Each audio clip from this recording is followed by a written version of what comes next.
مساء الورد عليكم يا احلى متابعين في الدنيا. انا اصلا تعبانه بقالي يومين وعندي برد كده واخده دور جامد يعني، واروى صاحيه بقى من النوم كلنا. شايفاني مفرهده وعماله تقول لي ماما انا عايزه كنتاكي. قلت لها لا يا رورو انا هقوم اعمل لك كنتاكي في البيت. انا معايا هنا فلفل اسود وزنجبيل، وهنا بابريكا فوريه، قصدي مرقه فوريه، وكركم وفلفل اسود وبابريكا وتوم بودره وبصل بودره. كل الحاجات دي، كل المكونات دي يعني بتكون معالق كبيره عشان هنحطها على الدقيق كمان، مش على الفراخ بس. ونقلب بقى كل البهارات دي في بعضها كده، ريحتها جامده يعني. بصوا ميكس البهارات ده ريحته خطيره. وبعدين هنحط بقى معلقتين منها كده على اللبن، ده كيلو لبن. هنحط بقى معلقتين ونص كده، نقسم البهارات بالنص ما بينهم. نحط معلقتين ونص. وهنا معايا 4 كوبايات دقيق ونص كوباية نشا، واحط بقى بقية البهارات اقلبهم كده كويس. طبعا الملح بقى لسه هحط الملح. طبعا كيس البابريكا بس مش كفايه على الملح، حط هنا بقى شويه حسب بقى الكميه اللي انتوا هتعملوها. انا هعمل هنا فرخه ونص. اقلبهم بقى كده واركن بقى البودره بتاعتها دي، الدقيق اللي انا عملته كده. انا خلصت من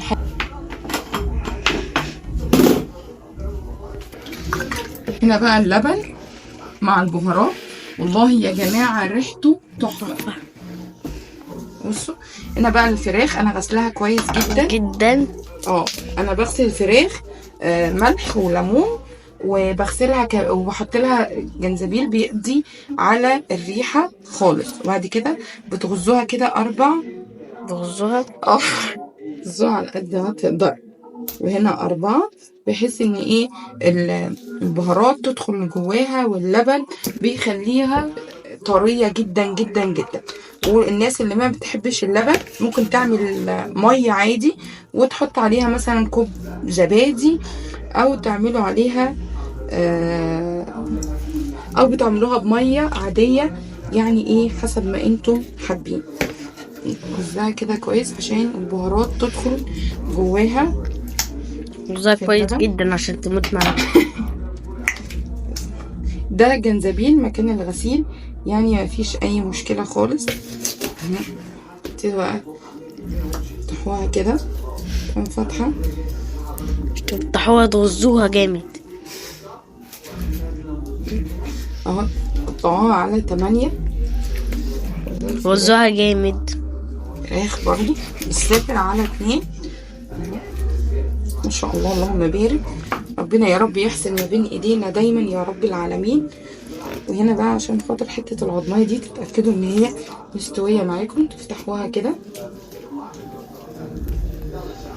ما تنسوش تحطوا لايك، لان انا هفتحها عشان وحطوا اشتراك برضه. ان شاء الله باذن الله يا حبيبي. ربنا يصلح حالنا وحالهم جميعا يا رب. هكسر كل عفة. ده 6 رورو، عينينا ليها والاستاذ عمرو.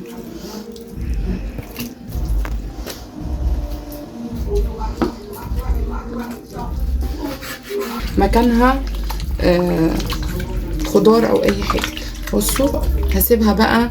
يا سلام بقى لو عملتوها من بالليل وبيتوها في التتبيله دي تبقى تحفه كده. بقى ايه، هسيبها ساعه ساعتين كده عشان اروى هتاكلني كمان شويه. وهبتدي اعمل معاكم بقى سلطه الكولسلو. انا قلت لكم ان انا هجيب لهم هنا كنتاكي ضد زي ماما. بسم الله. هبتدي اعمل بقى سلطه الكولسلو هنا مع شويه من السكر، معلقه يعني. واحط لها بقى كوبايه زبادي لاجل استاذ عمرو ولعيون استاذ عمرو، عشان هو عمال يقول لي ماما مفيش الا اروى. لا طبعا وانا عندي كام عمرو اصلا في الدنيا يعني. ده انا اللي مساعدك ولسه جايب لك طلبات. واحط بقى معلقتين مايونيز. وهي اصلا ما بتساعدكيش. ده ربنا يبارك فيك يا مورا ويخليك ليا. ومعلقه بقى من العسل. العسل يا جماعه بيفرق جدا جدا في طعمها وفي قوامها كمان. لو انتوا ما عندكمش عسل ممكن تقدروا تستغنوا عنه وتحطوا سيرة اللي هو بيبقى بتاع الكنافه والحاجات دي اللي بيكون التقيل كده، او تحطوا كوبايتين معلقتين من السكر. ونقلب بقى مكوناتنا كده شويه ملح عشان يعني ايه نحس بطعمها شويه، ما تبقاش يعني مسكره برضو جامد. مش ده الصوص اللي بيتحط على الكروسلو؟ ايوه.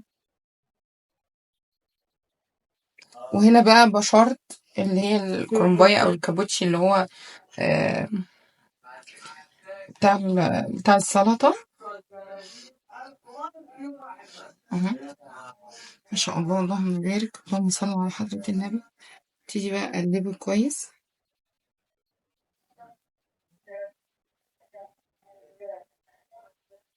طلع شوية من الجزر مثلا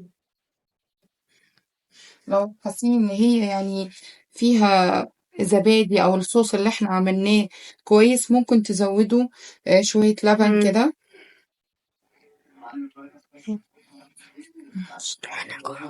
جعت؟ حاضر حالا يا روح ماما، حاضر يا عمري. خلي بعد كده مروة تصورك عشان ما اتفرجش على الاكل وهو بيتعمل واكل. بصوا ما شاء الله اللهم بارك. عمرو ده قال لي يا ماما تحفة احسن من بتاعة المحلات، بس انا عايزاها تكون يعني ايه جوسي كده. ممكن احط لها بس شوية كده من اللبن. مع ان انا شايفها مظبوط. مع ان عمرو شايفها مظبوطة، بس يعني ايه اهي كده بقى. الكول سلو خلص معانا وهنبتدي نعمل الرز الريزو. يلا تعالوا سيبوها بقى شوية. نسيت اقول لكم سيبوها شوية في المكونات والصوص اللي احنا عملناه ده تشرب بقى من بعضها وتاخد وتدي كده، يبقى شكلها طعمها احلى واحلى كمان. واحنا ممكن نحطها في التلاجة. هنحطها دلوقتي. بسم الله. كده بقى حطيت معلقة سمنة او زبدة وشوية بقى من الزيت كده. اسيبهم بس يسيحوا شوية. بسم الله. اللهم صل على النبي. اللهم صل وسلم وبارك على سيدنا محمد. هحط لها بقى البصل. نبتدي نعمل الرز.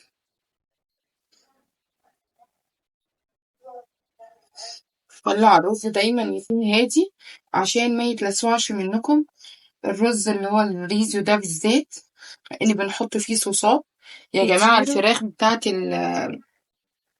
لازم تكون ما تتعداش الكيلو ونص عشان تستوي معاكم. ودودز برضه يا ماما كده ولا في محلات؟ ايوه ما تبقاش كبيرة.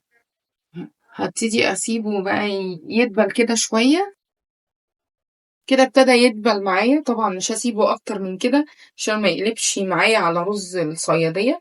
من اهم بقى تركات الرز ده مكعبين المرقة. وهحط لها بقى فص ثوم. انتوا ممكن يعني الثوم يكون مهروس جدا جدا جدا كويس.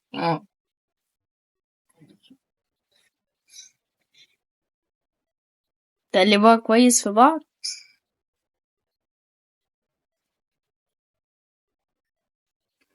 كده ابتدي احط الصوصات معاكم. باربيكيو اول حاجة. كده احط بقى يعني الباربيكيو. بعد كده نحط كاتشب. حفظت خلاص. عمري خلاص اتعلم التركات مني وهو هي من الكاتشب. بعدين صويا صوص. هو الرز ده بيعتمد على الصوصات اللي هي الغوامق كلها. وبعد كده نقلبهم.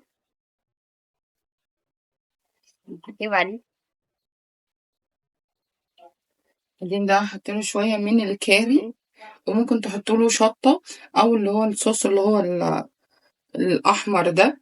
بلاش شطة بلاش. بس انا مش هحط شطة عشان خاطر الولاد. وهنا معايا بقى كيلو رز مغسول. شايفاه كويس. ونقلب. ظبطوا بقى ملحه، لان طبعا المرقه مش هتكون كافيه، وعلشان خاطر تهدوا على الرز جدا علشان ما يتلسعش من معاكم. الصوصات ممكن تلسع، ويا دوب بقى يعني مثلا كيلو رز نحط عليه 4 كوبايات ميه، يعني يا دوبك الميه بس تغطيه كده. اقلبه كده شويه، ابتدي بقى احط له الملح، مش هحط له كتير عشان المرقه برضو. مش قادره اقول لكم ريحه الرز تجنن. عمرو عمال يقول لي ماما خلاص انا جوعت مش قادر. بعد كده تحط ميه. اه بص، قبل ما هي تتكلم اصلا انا كنت عارف. احط بقى الميه يا دوبك يغطيه كده بس، تسيبوه تهدوا عليه جدا جدا عشان ما يتلسعش منكم. هنغطيه بقى نسيبه يستوي. بصوا كده ابتدى يتشرب، وتقلبوه كل شوية عشان ما يتعجنش معاكم. والنار تكون هادية عليه جدا. مش قادرة اقول لكم ريحته عاملة ازاي، ما شاء الله اللهم بارك. كده بعد ما الرز جاهز طبعا شكله لسه جميل هيستوي. وريحته. بصوا ولا محروق ولا اي حاجة، الدوب وريحته فيه. تحفة. اتفضل حضرتك. حياتي. اهو ما شاء الله اللهم بارك. بصوا ما فيهوش اي حرقة، وخلوا ايدكم فيه وفضلوا قلبوه كويس. هو زهق من تصوير، هو زهق. اسيبه بقى 10 دقايق كده ونبتدي نحمر بقى الفراخ. فتحت. بص الرز يا جماعة ما شاء الله اللهم بارك.